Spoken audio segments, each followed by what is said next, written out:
Aleluya. La verdad que me siento en casa. Aleluya. Es una bendición nuevamente poder estar aquí en el ministerio Venga tu Reino con los apóstoles Milton y Heidi Reyes. Para mí es una gran bendición, la verdad que gracias.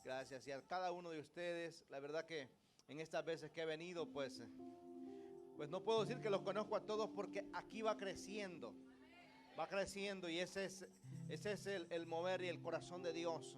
La Biblia dice que el Señor no quiere que nadie se pierda, sino que todos vengan al arrepentimiento. Ahí donde estábamos a leer la palabra, en el libro de Romanos capítulo 8, verso 19, reciban saludos de mi esposa. Envía saludos, ha estado en oración también por este tiempo de manifestación. Nuestro equipo de intercesión, tenemos un equipo de intercesión orando siempre, ¿verdad? Por diferentes peticiones, necesidades. Él lo hemos también convocado para este tiempo, para estar unidos, ¿verdad? Juntamente con ustedes para ver la manifestación del Eterno sobre esta tierra. Muy bien. Dice la palabra honrando al Padre, al Hijo y al Espíritu Santo. Romanos 8:19. Porque el anhelo ardiente de la creación es guardar la manifestación de los hijos de Dios. Aleluya. Ahí donde estábamos a entrar en algunas palabras de oración. Señor, te damos gracias. Gracias porque tú eres digno de ser adorado. Y no nos cansamos de agradecerte por todo lo que tú has hecho en nuestras vidas, en nuestros corazones. Gracias, Señor, por la vida de los pastores, apóstoles de esta casa, padres fundadores, Dios mío.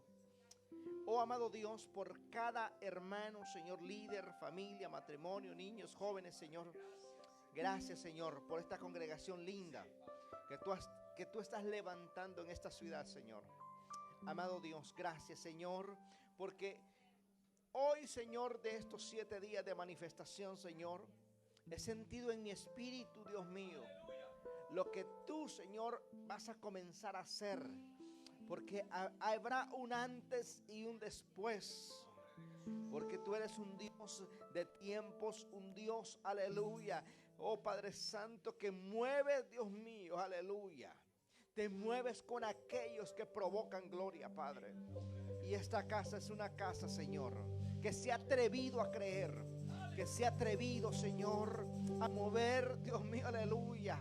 Oh Señor, a salir de la comodidad para entrar en niveles de gloria.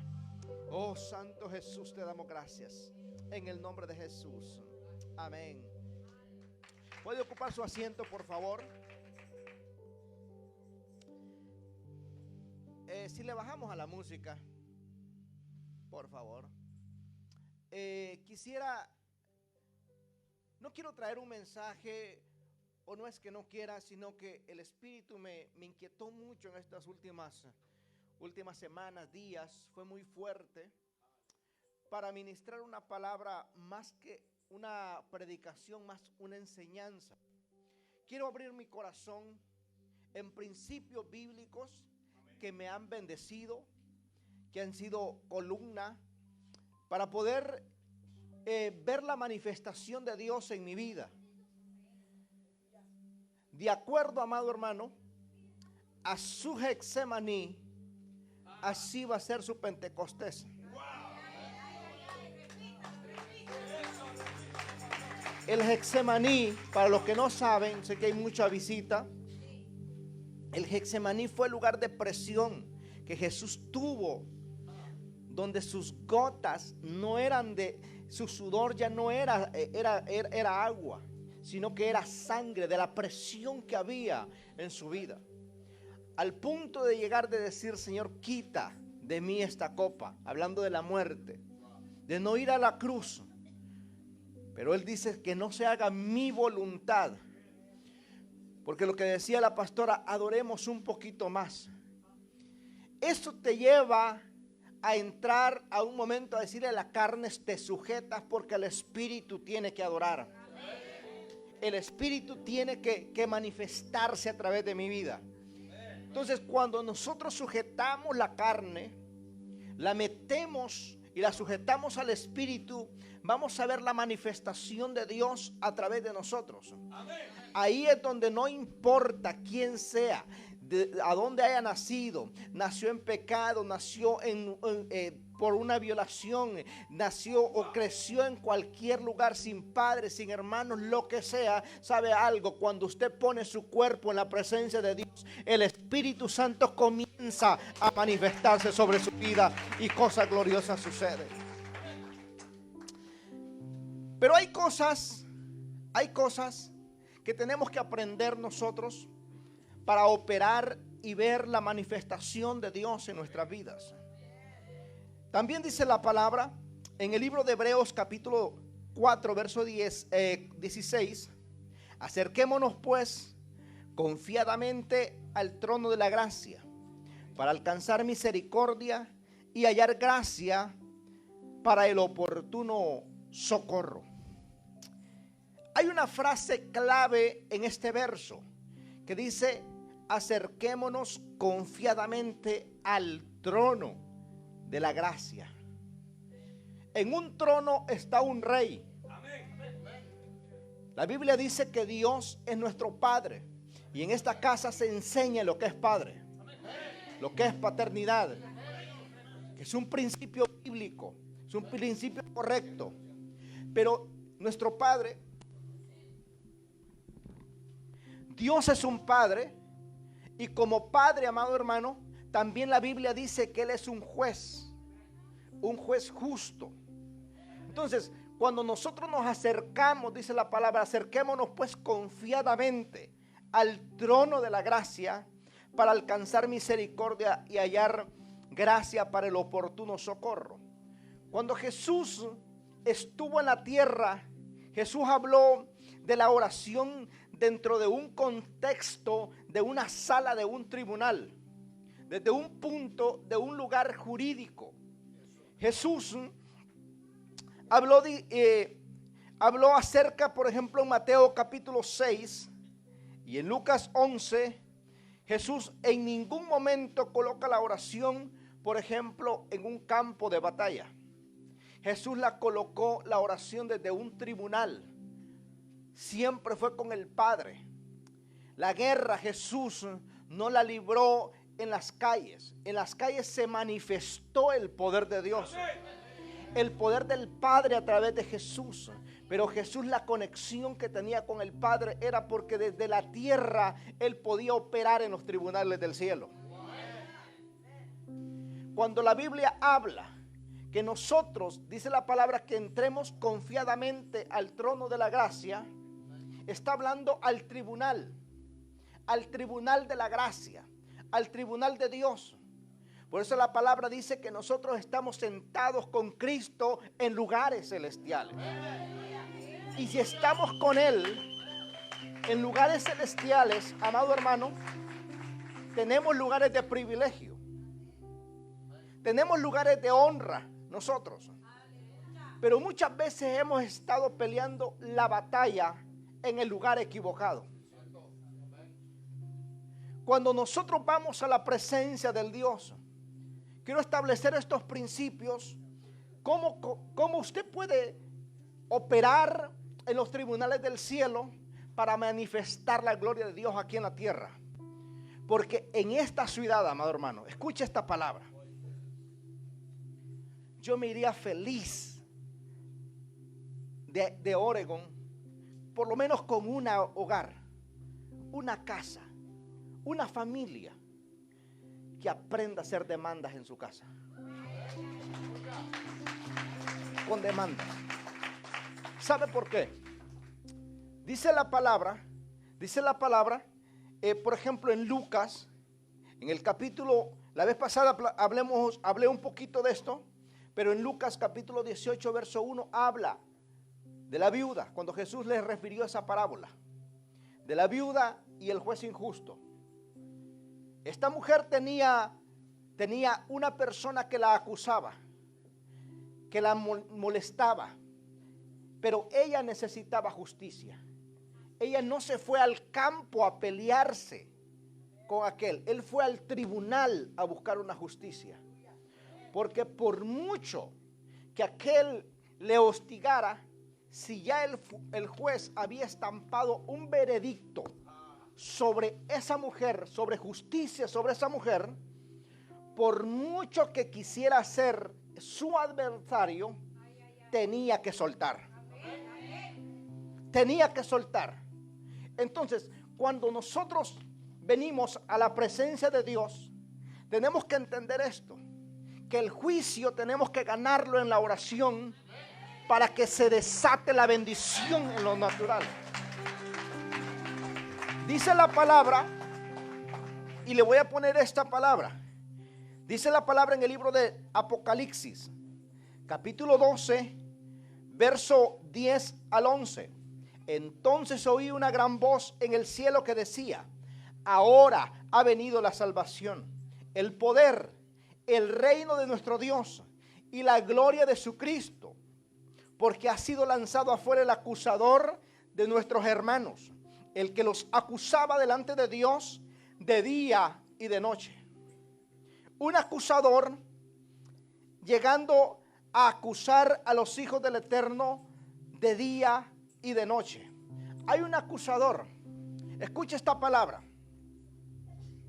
Hablar bien es orar bien. Hablar bien es orar bien. ¿Sabe por qué? Porque cuando nosotros oramos, pero después de la oración no cuidamos nuestro vocabulario, el enemigo utiliza esas palabras que decimos para acusarnos en el trono de la gracia.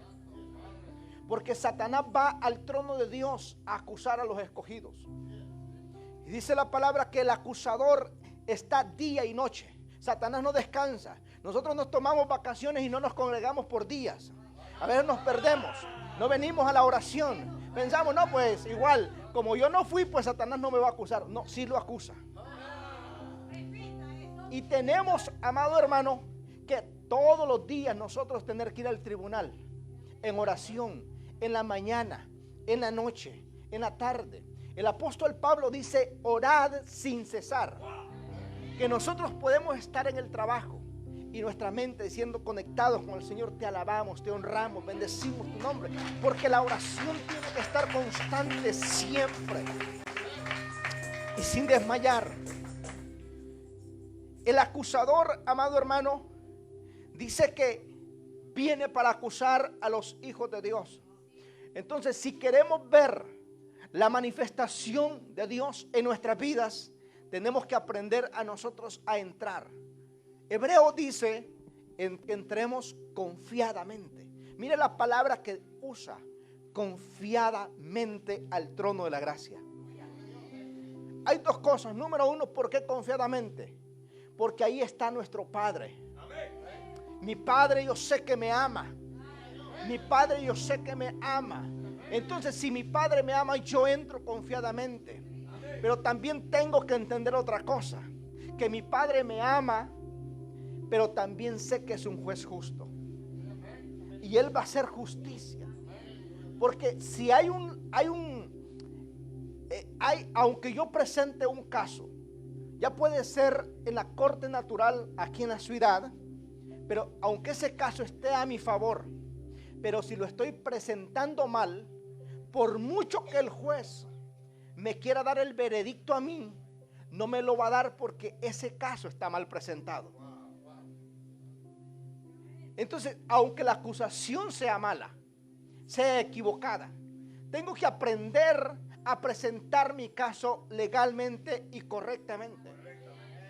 Entonces, cuando nosotros vamos a la presencia de Dios, escucha esta palabra, por favor, escucha esta palabra. Cuando nosotros vamos a la presencia de Dios, y esto se lo voy a poner a los padres de familia, a los jóvenes y a todo mundo, para que haga sus propias demandas en la corte celestial de misericordia. Cuando usted entra al lugar de oración, a la corte celestial, usted entra a ese lugar y usted comienza a alabar a Dios. Entra y dice: yo entro a la presencia de Dios. Señor, yo que estoy delante de ti, Señor, Mira, Dios mío, las acusaciones que Satanás ha hecho en contra de mi vida, en contra de mi familia. Todas esas acusaciones, Señor, en esta corte yo me declaro culpable. Soy culpable de todo lo que Satanás me ha acusado. De todo lo que ha dicho en mi contra. Yo soy culpable. Pero yo aplico la sangre de Cristo que me limpia. Esa sangre que no solamente me limpia, sino que también, Señor, por medio de esa sangre, yo anulo toda puerta que el enemigo haya abierto o que yo le haya abierto para darle un acceso legal. Y yo tomo posesión de las bendiciones que son mías. Mire, yo le voy a decir una cosa. Por muy sencilla que se escuche esa oración y esa demanda, tiene un poder impresionante. Hace por lo menos semana y media, a mi niña le había dado una tos que no se le quitaba con nada. Y la llevamos al doctor y la medicina tampoco le funcionó. Pero dije yo, esto es lo que necesita, es una demanda. Llegué a la casa después de pasar por recogiendo la medicina, darle la medicina, fuimos a hacer otros mandados. Era una tos insistente y que la tenía cansada. Y solo hice la demanda, pastor. Ahí se fue. Las demandas, amado hermano. La Biblia dice, usted puede hacer demandas si usted tiene un familiar que anda perdido. Usted tiene amigos que no conocen de Dios. Usted póngalos en una demanda delante del Señor. Miren lo que dice la palabra. Dice la palabra en el libro de Lucas capítulo 22, verso 31 al 34. Dijo también el Señor: Simón, Simón, he aquí, Satanás os ha pedido para zarandearos como a trigo. Pero ¿qué dice Jesús? Pero yo he rogado por ti, que tu fe no falte, y tú, una vez más, vuelto, confirma a tus hermanos. Y él le dijo: Señor, dispuesto estoy hasta ir a la cruz contigo o a la cárcel. Jesús intercediendo en los tribunales del cielo por Pedro, para que Pedro no fuese zarandeado. ¿Sabe por qué? ¿Sabe? Escucha esta palabra. ¿Sabe por qué Satanás pide zarandear a Pedro y no tanto a los demás discípulos? Porque en el cielo, la Biblia dice que hay libros. Las naciones tienen libros. El cielo tiene libros. Las ciudades tienen libros. Usted tiene un libro en el cielo. Yo tengo un libro en el cielo. El mismo Jesús tenía un libro en el cielo. Y en el libro de Juan dice: y el verbo se hizo carne. La palabra se hizo carne. Lo que estaba en el libro se hizo carne. ¿Qué estaba viendo Satanás en Pedro? Que si lograba a romper el propósito de Pedro, el destino de Pedro, Pedro no le causaría daños en su gobierno perverso. Él quería zarandear a Pedro, sacarlo de su propósito. Pero usted dice: pero es que era Jesús que intercedió por Pedro. Fue Jesús que abogó por Pedro. Pero déjeme decirle algo. ¿Por qué estaba en la Biblia? Me puse a pensar yo. Digo, ¿por qué está ahí? ¿Sabe por qué? Porque cuando Jesús lo hace por Pedro, Jesús todavía no había resucitado. Jesús era un mortal como usted y yo. Era un humano como usted y yo.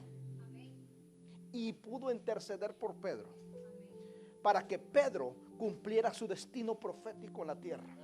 Por eso cuando usted ve a Pedro en el libro de los Hechos, a Pedro solamente él incluso cumplió la palabra que Jesús dijo: mayores cosas haréis en mi nombre.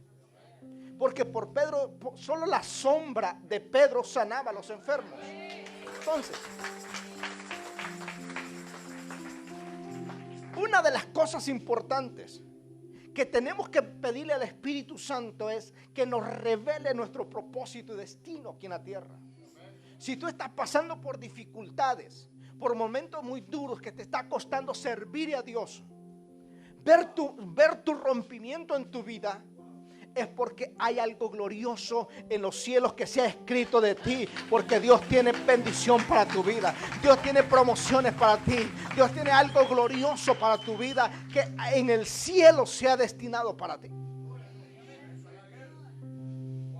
Los hombres que vieron la mano de Dios fueron aquellos hombres que pudieron ver y pudieron desatar lo que estaba en sus libros, lo que Dios había destinado para ellos.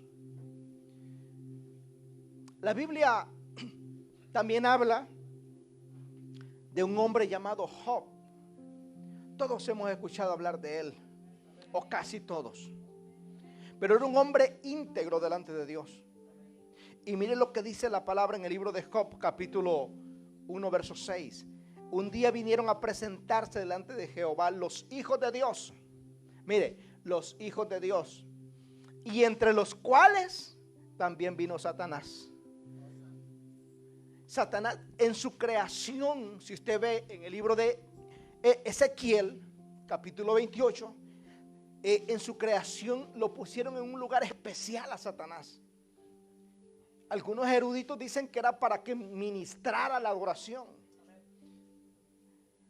en ese lugar, y dice que se paseaba en ese lugar. Y esa costumbre él nunca la perdió, porque andaba rodeando la tierra. Y un día vio a Job, dijo: no, pero este tipo es demasiado lo que tiene. Tiene cobertura, está cuidado, lo que hace Dios lo bendice, sus hijos están bien, su matrimonio está bien, sus finanzas están bien, pero lo voy a acusar. Y cuando Dios le pregunta por Job: no, pero es que él te sirve por motivos impuros, por la impureza, por eso te está sirviendo, tócalo y verás. Entonces ese acusador vino donde Job no tenía un intercesor, y los posibles intercesores, que eran sus amigos, vinieron y lo acusaron. Pero a Job se le reveló lo que es la eternidad sobre su vida. Entonces Job ora por sus amigos, y ahí se vuelve a recuperar todo nuevamente. Pero ahí nosotros vemos que ¿por qué? Ahí está la respuesta donde muchas personas se preguntan: ¿por qué a la gente buena le pasan cosas malas? Es porque el enemigo quiere ver qué es lo que hay en el corazón. Si estamos sirviendo, estamos haciendo las cosas de maneras puras, de maneras sacras, de maneras correctas, o lo estamos haciendo solamente por pasar el rato, o lo estamos haciendo con un corazón limpio y puro delante de Dios. Y Dios sabía y conocía que Job era un hombre que en realidad podía confiar en él. También la Biblia habla de un hombre que se convirtió el hombre conforme al corazón de Dios. ¿Sabe algo? David, hay tanto de David, pero mire lo que dice el Salmo capítulo 27, verso 2 al 6. Dice: cuando se juntaron contra mí los malignos, mis angustiadores y mis enemigos, para comer mis carnes, ellos tropezaron y cayeron. Mire lo que sigue diciendo: aunque un ejército acampe contra mí, no temerá mi corazón. Aunque contra mí se levante guerra, yo estaré confiado. Pero el verso que a mí me encanta es el siguiente: una cosa he demandado a Jehová. David sabía poner demandas en el trono de la gracia. David sabía. Por eso dice, aunque esté rodeado de enemigos, pero yo estoy en la casa de mi Padre. Es que yo sé que en la casa de mi Padre va a haber un veredicto de gloria sobre mi vida. En la casa de mi Padre nada me va a faltar, dice en el Salmo 23. Nada me va a faltar porque Él es mi pastor. Y las mesas continuas de bendición estarán ahí al frente de mis enemigos y no me pueden tocar porque Él es mi pastor, Él me cuidará. Cuando hay una demanda, diga conmigo demanda. Demanda. Entonces la demanda, amado hermano, a veces no es que gritemos tanto, sino, amado hermano, saber cómo nosotros poder presentar nuestros casos delante de Dios. El presentar, David sabía presentar sus casos delante de Dios. Dice el Salmo 40, versos 5 y 8. Has aumentado, Jehová, Dios mío, tus maravillas y tus pensamientos para con nosotros. No es posible contarlos ante ti. Si yo anunciare y hablare de ellos, no pueden ser enumerados. Me encanta esta parte que dice: sacrificios y ofrendas no te agradan. Has abierto mis oídos y holocaustos y expiación no has demandado. Entonces he aquí, vengo en el rollo del libro que está escrito de mí.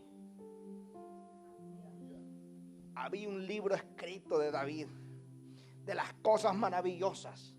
Por eso la Biblia dice que desde la raíz de David, estamos hablando de la raíz del padre de David, de ahí vendría alguien con un linaje de gloria, con un linaje de poder, porque estaba escrito. Diga conmigo, escrito, escrito.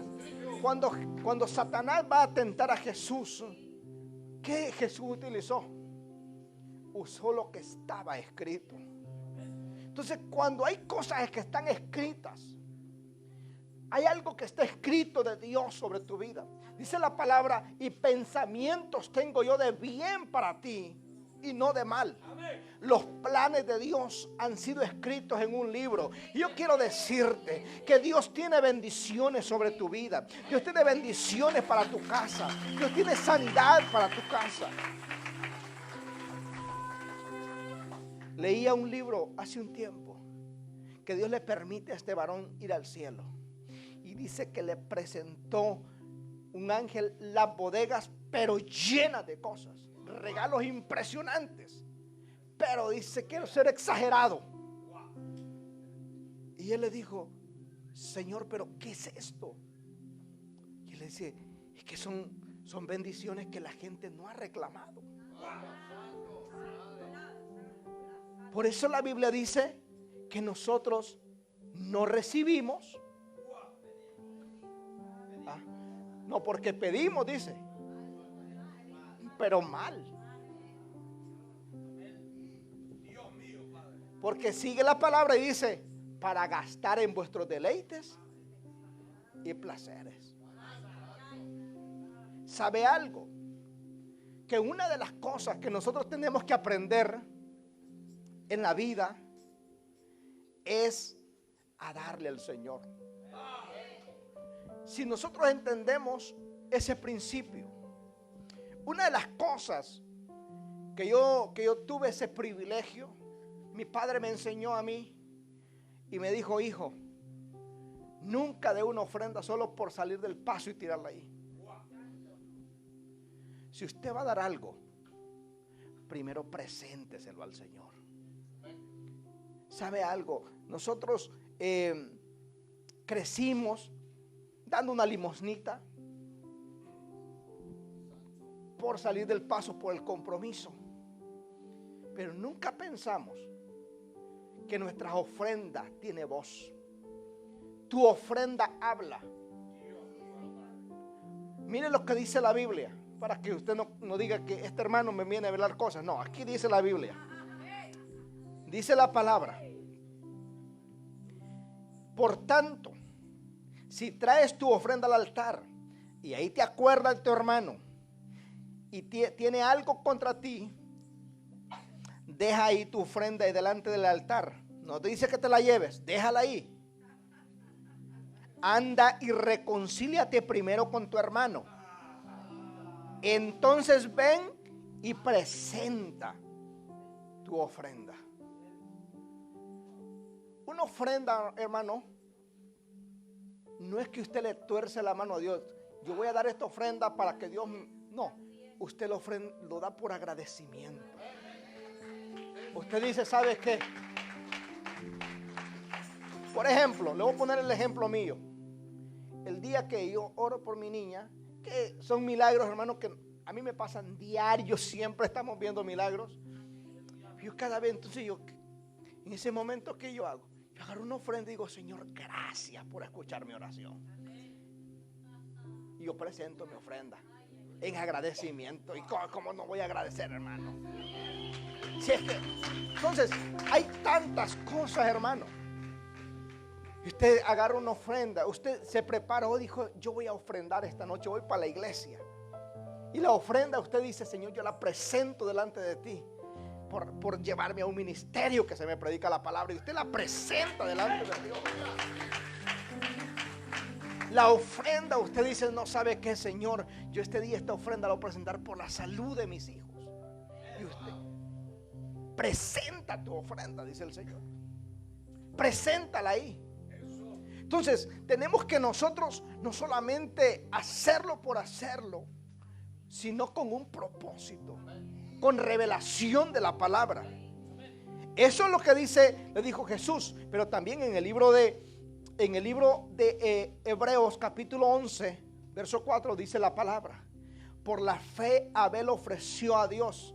Mire, esta me impacta mucho, porque Abel fue el primer hombre que ofrenda a Dios, pero que toca el corazón de Dios.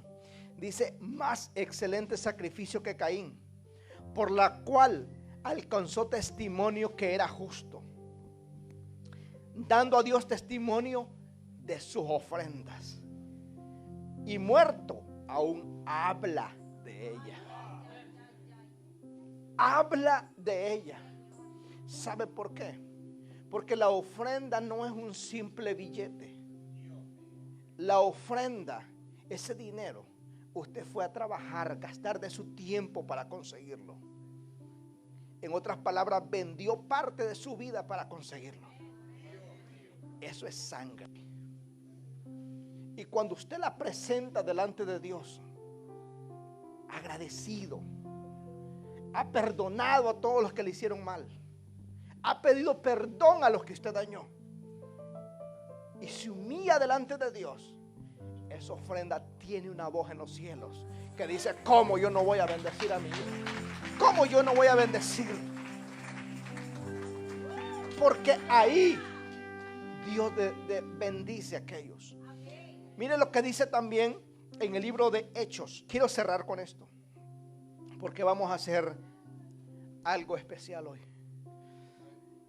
Dice la palabra en Hechos capítulo 10, verso 1 al 4. Había en Cesarea un hombre llamado Cornelio, centurión de la compañía llamada La Italiana, piadoso y temeroso con Dios con toda su casa, y hacía muchas ofrendas al pueblo y oraba siempre a Dios.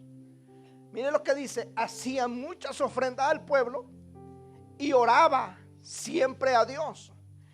Dice el siguiente verso, este vio claramente en una visión, como a la hora novena del día, que un ángel de Dios entraba donde él estaba y le decía, Cornelio. Y él, mirándole fijamente y atemorizado, dijo, ¿qué es, Señor? Y él le dijo, tus oraciones y tus ofrendas han subido para memoria delante de Dios. Porque, ¿sabe algo? Y Cornelio no era un judío, era un gentil. Era un soldado, un centurión. Tenía una cintura y 100 hombres a su cargo. Era un militar. Pero era tanto cómo ese hombre había presentado delante de Dios sus oraciones y lo que él había aportado económicamente, que eso había subido delante de Dios. Entonces, cuando nosotros lo damos con un corazón correcto, porque cuando se habla de una ofrenda, mire, ahí se ve el corazón de la persona. Esa es la parte más sensible. Pero nosotros tenemos que aprender, y yo no te estoy hablando de cantidades, y ni te estoy pidiendo nada tampoco. Yo te quiero enseñar. He venido a enseñarte, a traerte una palabra formativa. Que a mí me cambió mucho la vida. ¿Sabe por qué? Porque yo aprendí esto en mis tiempos cuando yo comenzaba en el ministerio a desarrollarme, en el ministerio. Los días que yo tomaba de ayuno. Esos días yo iba al trabajo a trabajar. Pero yo aprendí esto que digo yo. No, es que yo tengo, si estoy crucificando mi carne, no le estoy dando de comer ni de beber, y mi mente ha estado consagrada con Dios, yo voy a sacrificar este día también. Yo lo presentaba delante de Dios, porque esa palabra a mí se me había revelado. De acuerdo a tu Getsemaní, así va a ser tu Pentecostés. Porque yo quería ver la gloria de Dios. Yo quería ver la gloria de Dios de una manera integral, completa, clara. Desde el principio de la revelación de la palabra, de recibir revelación, desde recibir una unción gloriosa, pero también de ver la manifestación económica sobre mi vida. Y sabe algo, Dios nunca se queda con nada. Porque cuando nosotros lo damos y lo hacemos con el corazón, Dios bendice a su pueblo. Dios bendice a su pueblo. Y este tiempo, hermanos, Dios en esta ciudad ha visto algo glorioso que está por derramarse en este lugar. ¿Y sabe algo? Me impactó algo aquí. Me impactó algo. Mientras venía yo pensaba, me quedó en la mente woodburn, madera quemada. En español, madera quemada. Hace 140 años hubo un incendio aquí y se quemó mucha vegetación. ¿Y sabe algo que me dijo el Señor, pastor? Sentí el Espíritu en mi ser. Así como hace 140 años hubo ese incendio, hay un incendio del Espíritu que se está provocando. Hay un incendio del Espíritu, pastor. Esta tierra, donde se miraban esos carbones solamente, lo negro que había pasado aquello, y así ha estado quemado espiritualmente. Sí, es cierto, pastor. Pero ese fuego ha comenzado a abrirse. Los pozos del avivamiento han llegado a esta ciudad. Y los pozos, ¿sabe por qué? Porque los vientos del Espíritu Santo han empezado a mover esa nube negra de las tinieblas, y está comenzando a bajar la gloria de Dios sobre este lugar, porque hay gente loca, hay gente hambrienta por la presencia de Dios. Fuego del Espíritu. Hay fuego del Espíritu en este lugar.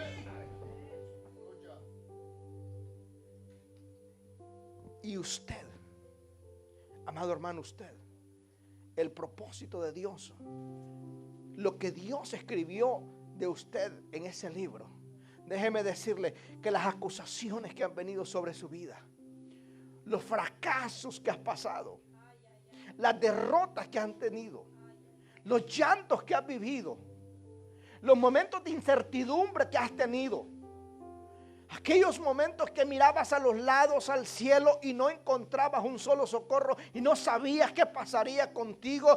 Yo quiero decirte que la gloria del Señor está en este lugar y hay propósito eterno sobre tu vida. ¿Sabe qué sucede? ¿Sabe qué sucede en los incendios? que en los incendios hay chispas que salen. Hay chispas que salen a encender más lugares y más lugares. Porque aquí, esta casa, pastor. Escucha esta palabra, pastor. En las últimas semanas yo no podía dormir. Y empecé a hacer vigilias de oración. Y vino esta palabra a mí. Me dijo, y yo siento compartírsela a usted, pastor. Pastor Milton, muchos pastores han entristecido al Espíritu Santo. ¿Sabe por qué? Porque ellos querían ver con sus ojos las masas, cuando Dios los había llamado para empoderar y enviar. Lo que Dios ha traído aquí, hay dos opciones: hacer lo que se apague, lo que apenas va empezando, o que esto arda y el estado de Oregon se enciende en el fuego del Espíritu. Porque yo aquí miraba esas flechas que salían de fuego, líderes con el ADN de la casa, impactando familias, llevando el mensaje de Dios, llevando una palabra de aliento a aquellos que la necesitan. Y esta casa, venga tu reino, pastor, es una casa de fuego. Esta es una casa apostólica. Esta es una casa, amado hermano, una casa profética. Esta es una casa, hermano, donde muchos han llegado y han entrado por esa puerta sin saber quiénes son, pero aquí han recibido propósito, aquí han recibido identidad, aquí han recibido los secretos del cielo para caminar en bendición sobre la tierra.